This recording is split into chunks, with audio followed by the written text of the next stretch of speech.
So let's get into it. The first section of this training today is 3 secrets to stop taking boring photos and be more creative and create those more professional looking images. This has nothing to do with photo editing, these 3 tips. The first one's going to be a technical one, subject, intention, and then we're going to talk about a couple of compositional tips. So yeah, more than 3, but they're 3 main parts: technical, subject, and compositions. So technical tip is going to be tapping the screen. So when you have your camera open, most cameras have this feature, Android, iOS, whatever it is you've got. When you tap the screen, you're actually telling the camera where to focus. You're doing a few things, but that's the main one, is you're telling it where to focus. For me, when I first discovered this, it just blew my mind because I had no idea. I thought they were just completely auto. So what I've got here is set up is just quickly a flower. Now this is not, I haven't set up some fancy lighting or anything like that, but I want to show you is what I mean by the focus. Okay, so at the moment, autofocus, it's kind of, if I just zoom in, yeah, it's pretty soft there. This is a classic example of what I'm talking about, where it's not quite sure what I should be focusing on. So if I tap there, okay, I'm going to long press so that I can lock that. Once it's locked, now I can zoom in. So now I can zoom in, and you can see there that it's focusing on that point. You know what? I'm actually too close, so I've got to come back a little bit. Unless you have something like the Struman Optics macro lens, you can actually, with this lens, you can get in within a centimeter of the subject, which is fantastic for flower photos like this. But at the moment, we're going to concentrate on just the native app in the native camera. Okay, so back to the camera screen. Okay, so I need to be outside of that 7 centimeters for this to work. Okay, tap on there. Long press with the iPhone will lock it. So now I can zoom in and go, yep, okay, look at that. That's really focused. You can tell that I'm digitally zooming. The whole thing's moving around. Okay. All right, tap anywhere else to unlock it. Okay, tap there. Now you'll notice wherever you tap, that's where it'll focus. So now I'm going to tap on the leaves in the background, and then you can see the foreground interest, that flower, has actually disappeared now. I'm going to bring both screens up so you can see me talking while I'm going through this. Because I'm talking to the camera, but you're not there. I'm sharing the screen. So here we go. All right, so tap on the flower. That becomes in focus. Tap on the background. That now becomes in focus. Another thing this does is when you tap on the screen, it actually works out what it's going to balance the light and dark. Now, at the moment in this scene that I have in front of us, the colors are pretty much similar. But I'm going to grab a white backboard. Okay, so I'll grab that. Okay, I'm going to swap that with a white.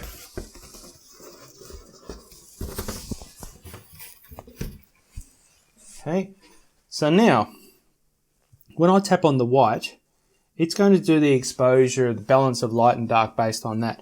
When I tap on this dark area, you can see the leaves on the flowers here. I'm going to bring that a bit further back so they're all similar distance from the lens. Okay. Now, when I tap on the white, have a look at the light, the tones of the leaves here. When I tap on the dark background, have a look how it adjusts. So it's actually readjusted that exposure. So bright area, the leaves become darker. Tap on the dark area, the leaves become a little bit brighter. Now it might be a little bit difficult to see this on the little screen, so I'm going to bring this up so this becomes the full screen. Okay, tap on the bright area. So what it's doing is it's balancing, going, okay, you want, instead of having a nice balance between the two, you want this white area to be perfectly balanced light and dark. Now, when I tap on the black, it's doing the same thing, but it's affecting the whole image. So where you tap will affect the whole image. So ideally what you want to do is tap on where you want to focus. So I'm going to bring that flower back into an area where we can separate from the background. So we can see the difference. When I tap it, it's focused. One thing I love, I'm going to bring both of us back up again. One thing I love about this feature is that when you tap, you actually have a brightness slider. Depending on what smartphone you have, if you have some like a Samsung that's on easy mode, you don't have access to this. Some Androids you don't have access to it, you've got to go into pro mode and do this sort of trick with the ISO. Getting a little bit technical there. Most phones though, you tap on it, comes up with a little star icon and then a little brightness slider. And also it depends whether you have it landscape mode or portrait mode will dictate which way the brightness slider is. Okay, so I've got one there. I'm going to lock it. And what you can do is now you can actually increase the brightness or decrease the brightness. For me, having a background in technical photography where you get manual control and you squeeze as much out of it, to be able to have this creative control just blew my mind. It really did. So now what you can do is you can put a spotlight on there, tap on that bright area, and then you can control it and make it dark, and the whole background will become darker. It's just, you have so many options now. So yeah, so tap on there and focus, and then whilst that's activated, now we can adjust that brightness. Really good for creating some depth, because a lot of people will go, oh, I really want a bright image, vibrant. But quite often, sometimes with a subject, if you just reduce the exposure, reduce that brightness slider, it'll actually, the shadows will fall off the subject. You'll have more shape, you'll have more depth. It can look really good. So yeah, quick technical tip, that one. If you knew that tip already, hopefully you're using it regularly. If you didn't, you're welcome. I know for me, that was an amazing discovery. And you've probably seen people going and tapping all different areas because they're trying to get that exposure, that balance of light and dark correct. So the person they're photographing or the scene looks right. But what they're doing is they're changing the focus. So they could be tapping where, oh, okay, great, that light and dark is working, but now that is in the focus. So tap where you want to focus, swipe up and down or left and right, depending on your model and which way you're holding it.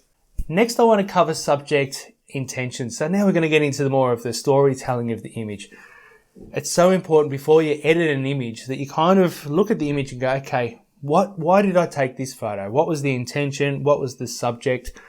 Now, this image that I'm sharing here of my son, I went out to the clothesline and I saw him looking outside, and it was raining, and I was madly pulling clothes off the clothesline because it was raining, getting wet. And I saw him looking out there. It was just a moment in time, and I've gone, oh, that is an amazing capture. Fortunately, I had my camera in my pocket so that I could just whip it out, grab the shot. And then when I went to edit this image, the story behind this image was him looking through the rain, looking outside, looking a bit miserable. So when it came to editing, I knew what the intention was. I knew what the subject was, and I knew what the context was. It was when I was editing and changed it to a black and white that the textures and the water droplets just really stood out. Removed the distracting color, that sort of thing, and the textures became the subject. The water droplets became the subject. And because his eyes are kind of shadows and he's in the shadows, there's a little bit of mood and mystery to the image. So that's what I mean by having some intention behind the photo, knowing why it was you took the photo makes a big difference. Because in the course, I show you the tools and how to use these tools, but it's also important to understand when to use it, why you use it, and when not to use it. Sometimes we use these tools and think, oh, didn't need to, it looks a little bit overdone. Now, I know myself, when I first got into mobile photography and was out there, I was mentored by a landscape photographer. So I was out there taking a lot of landscape photography, and I was reading all this material about storytelling and all that. I'm thinking, doesn't make sense to me. It doesn't apply to me because I'm taking photos of a scenery. Like, how do I tell a story?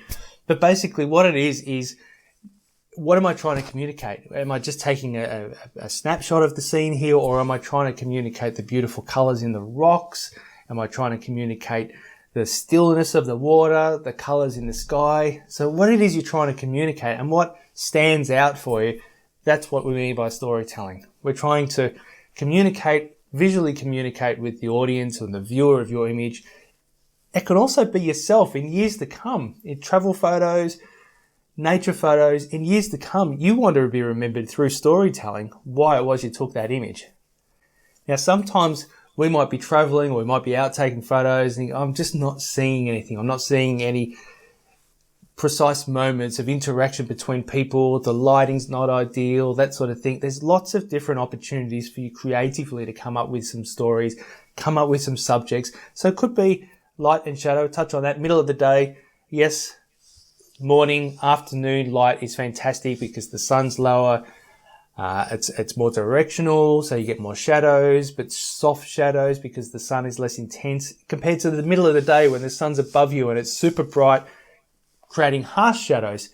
In those circumstances, those harsh shadows could be the interesting element in the photo. So it could be someone riding along and the reflection, their shadow of the bike riding along and riding into a tunnel or something like that. Getting that real severe contrast can be a really good subject. a sign, something that just has interesting elements and angles and lines, a pointing, leading lines, all that sort of thing. It could be something like the color. There's some strong contrasting color.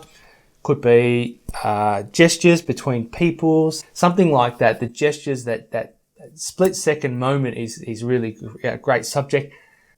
And the next one is kind of framing, how you set up the photo. So context, putting context in the scene. I'll talk about composition next. That's the third step to moving away from boring photos. But having context, what is here?